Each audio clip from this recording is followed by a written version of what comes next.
Hi, it's Corah Louise. Welcome to the third day of the Creature Week challenge. Today's prompt is soft toys. I've actually already done a video for today, but I accidentally did tomorrow's prompt instead, which is clouds. So you might get a sneak peek of one of them at the end, because when I'm showing you the sticker sheets, you can see a couple of stickers for tomorrow's video because I'd already filmed that part. So today's been a bit of a rush to get this done, but at least I'm prepared for tomorrow. The plan for today's video is to start off with talking a bit about the design process and also the creature's story and my thought processes behind that. And then on my question yesterday on Instagram, I got a couple of people asking about my art journey, how I got to where I am now, how it started. We'll talk a bit about that afterwards. So anyway, let's get on with the video. My initial ideas for this prompt was more of one big creature made out of lots of small toys that were combined together, but I couldn't really gauge how I wanted it. I did quite a few drafts of that, but it just wasn't working out, so I moved on to this, which I really like. It's probably a little simpler than my first idea, but I decided to revisit using solid black shapes to make creatures. Like if you see the tiny animation at the beginning of my video in the intro, I do quite a lot of these little black spirity kind of creatures, that's what I see them as, and I just thought they'd work quite well in this setting. So I kind of see these as these spirits that use these soft toys to either live in or to hide in, or maybe something to wear, maybe to brighten themselves up a little. But what I'm really happy about with this is the kind of juxtaposition between the innocent, cute, bright coloured soft toys and the really forlorn spirit creatures that sit inside them that are really dark colour and really contrasts against what they're wearing or what they're living in. And I just really enjoy visiting this darker side, this kind of sadder side in my character and creature designs, my illustrations, and I think it really works well with these designs, and especially with the solid black. I'm really happy with that because I do a lot of line work, and just using pure shapes is not something I do very often with a solid colour, so it was really nice to have a go at that and mix that in with my line work a little. So yeah, quite happy with how these worked out. I think they're quite sweet. I like them, and you can see the footage of the stickers being made and what the stickers look like at the end, and I'll link my Etsy store below for them. But now I'll talk a little more about my art journey, I suppose.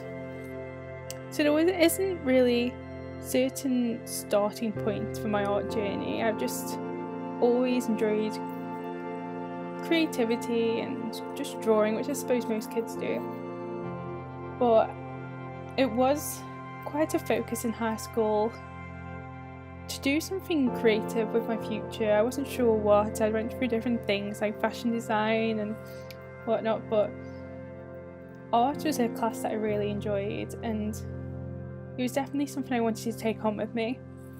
So college is where things changed a little. I went to a taster day there, which is before you start actually going to the college, you get to test out the classes you've chosen, and one of them was art class. And I don't remember it very well, but I just had a really bad experience in that class. Probably a mixture of like low self-confidence with my art and the teacher and just what was being taught, and I couldn't shake that feeling of I didn't want to go back to that class and I wanted to try something different. So I ended up changing that to my photography class, and I loved this photography class. I really had a passion for photography and ended up buying a camera that was quite expensive for that time when I'm in college, and I still use it now, and I'm actually recording this video with it. And so that led me on to doing photography at university.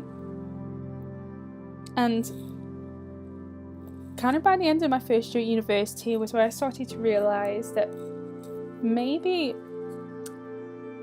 I was kind of missing illustration a bit, because at this point I'd basically dropped it completely. There was a couple of times where I kind of sketched on top of my photographs in college, but except for that I wasn't doing any illustrating in my pastime. It was all focused on my photography, and I just wasn't feeling as passionate about it anymore, and was really kind of missing drawing and creating through that process rather than taking photos. And so that summer I kind of explored that, and I went back to using a sketchbook, and by the time I got back to my second year of university, I was really kind of focused on finding another course or moving to another university. And I did actually get an interview for another course that I wanted to do, and for this interview I took in a mixture of like illustrated work and photography work, and was basically told that my photography work was a lot stronger than my artwork, which was understandable because I'd been focused on photography as a serious future career for a lot longer than I had art, so I suppose my abilities in that were stronger at that point. And so it was kind of like, stick with photography, you'll do better in that. And so I did. I went back to my university degree, and for quite a while was quite downtrodden about maybe the art thing's not going to work for me, but in the end I did start doing it again, and I focused on that in the time I had off from doing any work on my photography. I had purchased a very small tablet that didn't have a screen on it from Wacom in that time, and I used that for probably about a year or so, and then I bought the one that I use now, which is the Wacom 13 HD Cintiq, and it's really changed my work so much and really made me realise that this is something I wanted to focus on. I just really enjoyed this process of creating digital art. And so by the time I'd finished university, and I'd been practicing for a little bit, and I had the technology to be able to do the digital art that I really liked, when I'd finished university my plan was to really just build my business up from there and see if I could start doing this freelance.